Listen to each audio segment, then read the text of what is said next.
Y ahora, en estado de situación, la opinión de Neri Pinato. Bien, ustedes saben que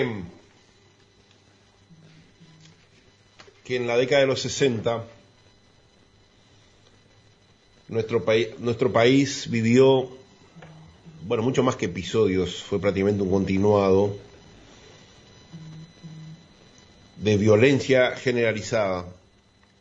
A partir del levantamiento armado de un grupo, básicamente de jóvenes, que leyeron 4 o 5 libros y a modo de lo que hicieron los rebeldes en Cuba, capitaneados por Fidel Castro y el Che Guevara, quisieron emular esa realidad en tal vez el que era el país más democrático del mundo, nuestro Uruguay, porque cuando empezaron sus desvaríos en 1963, Uruguay ni siquiera tenía un presidente. Era un colegiado de 9 miembros, producto de una reforma basada en un ideal del Pepe Valle, que sostenía de que un presidente, bueno, generaba mucho poder en sí mismo y eso no era bueno para la democracia, para la libertad. Y de ahí que se realizó una reforma constitucional proponiendo que el Uruguay fuera gobernado por una especie de asamblea permanente de 9 miembros, era como si tuviéramos 9 presidentes a la vez, 6 del partido mayoritario, por entonces el Partido Nacional, y 3 del partido minoritario, por entonces el Partido Colorado. Imagínense lo que era el Uruguay, si ya con un presidente es complicado, con 9, ¿no? Pero el hecho es que en el plano de la libertad era seguramente el país más libre del mundo. Contra ese país se levantaron en armas los tupas. Uno hoy, pasado ya 61 años del comienzo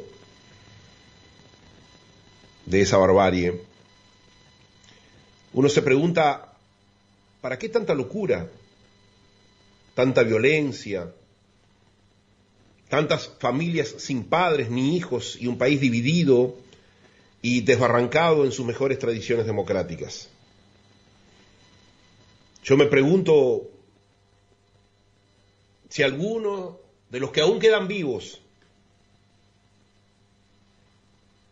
pedirá perdón algún día o seguirán creyendo que la mayoritaria e interesada ignorancia que han producido en el pueblo joven a través del adoctrinamiento educativo les va a servir de mentiroso epitafio ante la historia del futuro.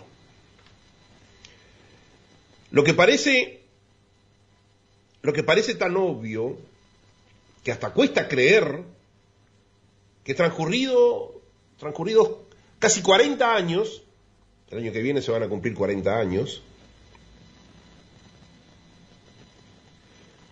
desde el retorno del sistema democrático, o se podría decir que ya este año, porque las elecciones fueron en 1984, nuestro país aún no homenajeó, no reconoció, no rescató para las nuevas generaciones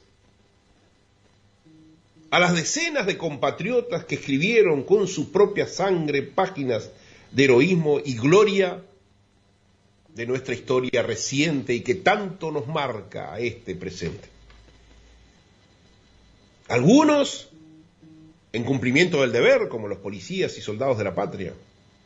Otros víctimas del destino que los puso involuntariamente en el camino de aquellos que, diciendo luchar por un hombre nuevo más humanizado, fueron capaces, entre otros, de asesinar a un humilde peón rural, para mí el más oprobioso crimen de los tantos crímenes políticos que tuvo el Uruguay en su historia, por el único pecado de haber descubierto una tatucera, que fue el caso de Pascasio Báez.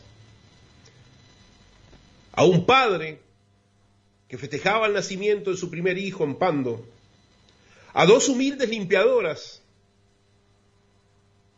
a través de una bomba que pusieron en el local donde trabajaban, a un trabajador del transporte colectivo de Cutsa, simplemente porque reconoció en uno de los que viajaron, tal vez en su último viaje, que era un tupa. O a un instructor agrícola extranjero, padre de 9 hijos, simplemente porque era norteamericano y luego le inventaron toda la historia de que era un instructor de tortura, como fue el caso de Anthony Dan Mitrione. Sin embargo, lo que sí sucedió ante los ojos incrédulos de la mayoría de los compatriotas honestos, especialmente los que vivieron esa realidad,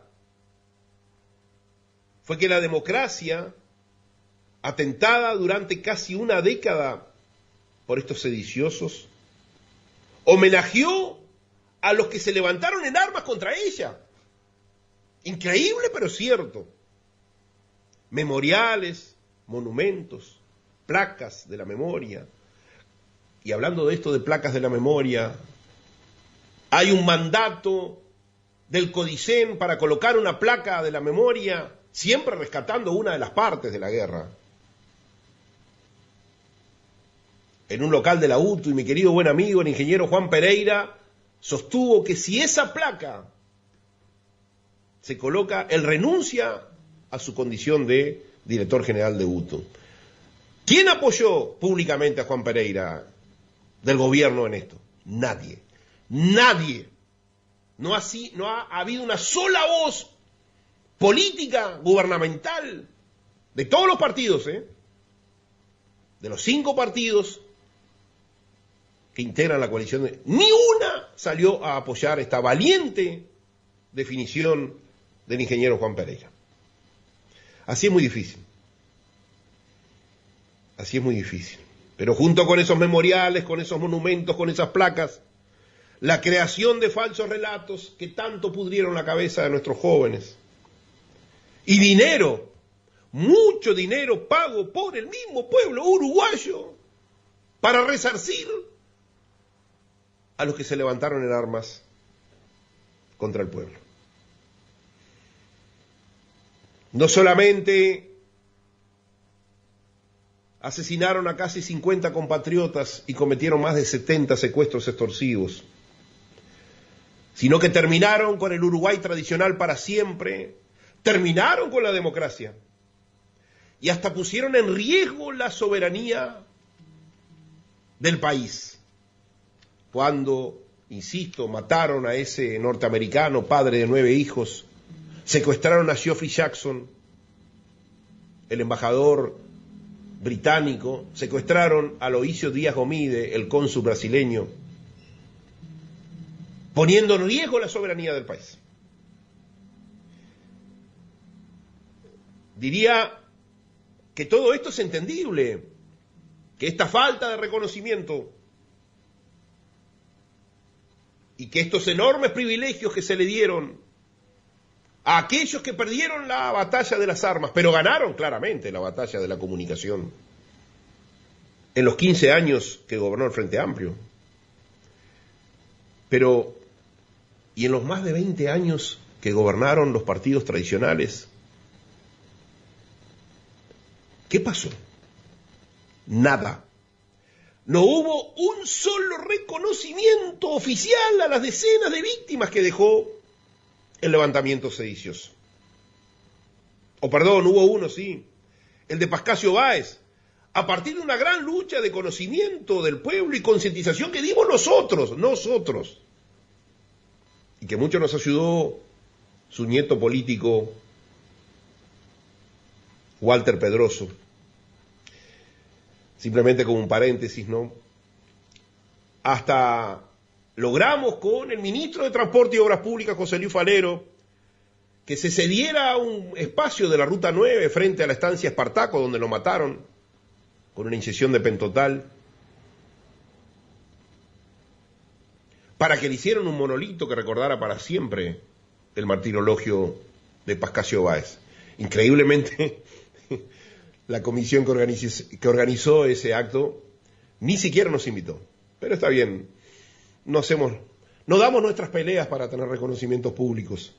A mí, en mi caso, me basta en este caso, con que se logre lo que se peleaba. Pero me pregunto,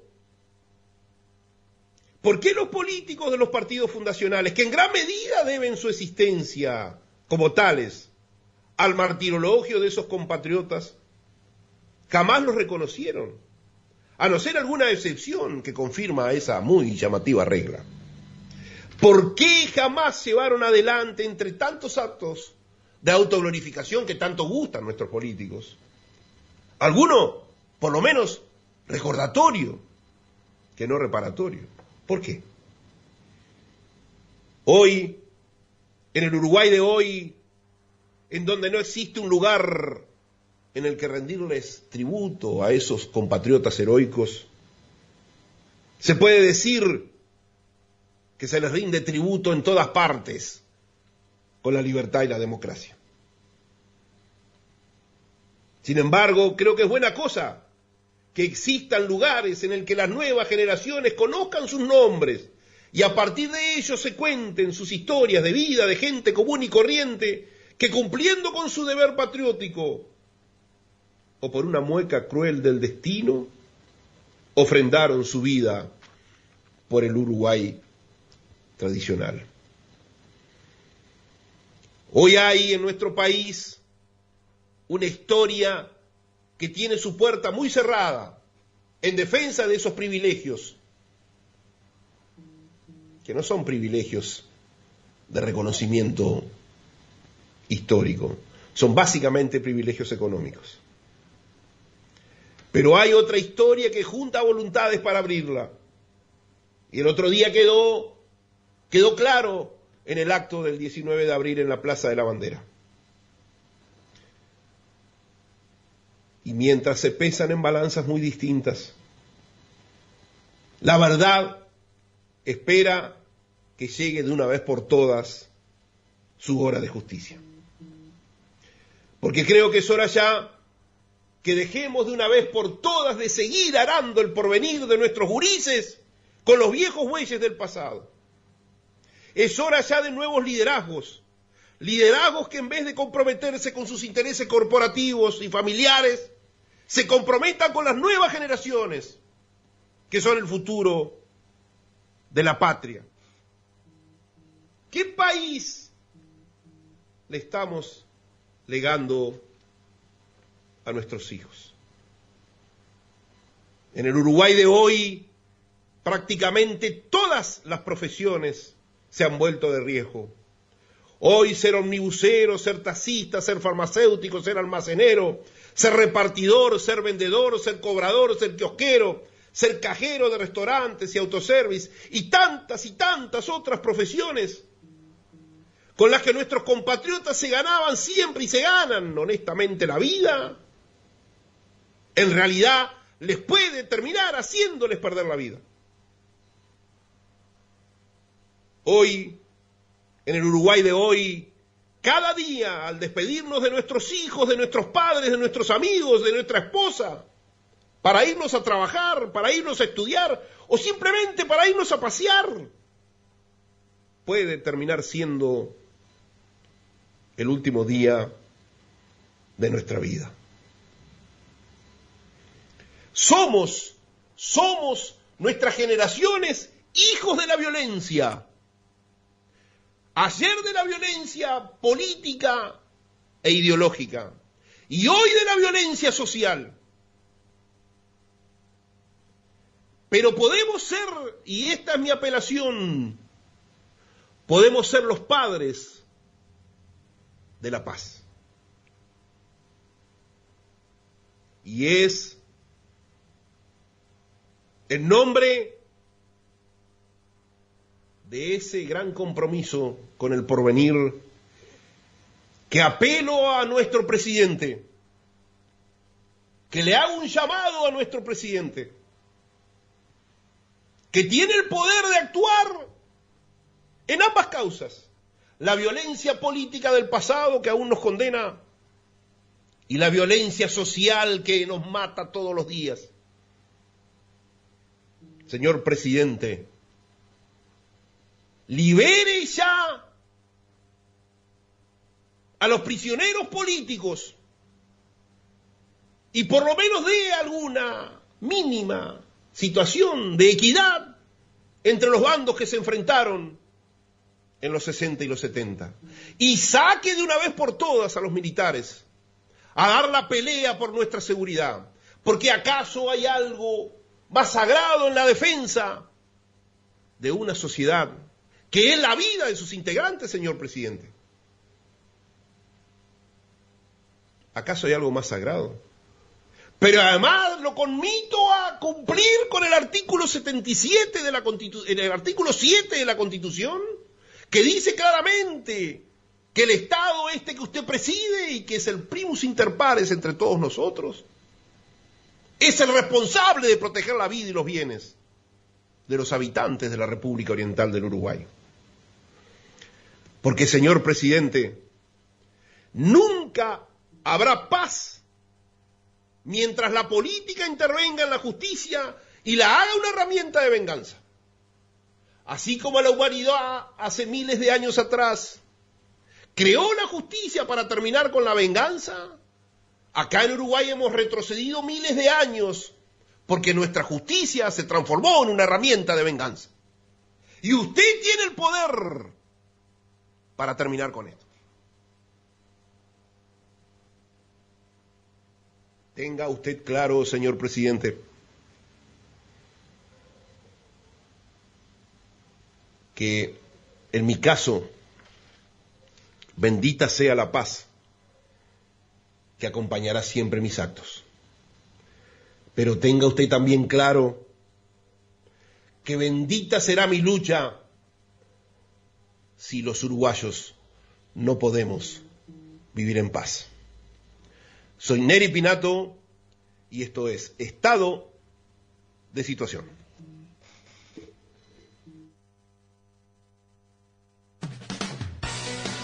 Esto fue Estado de Situación.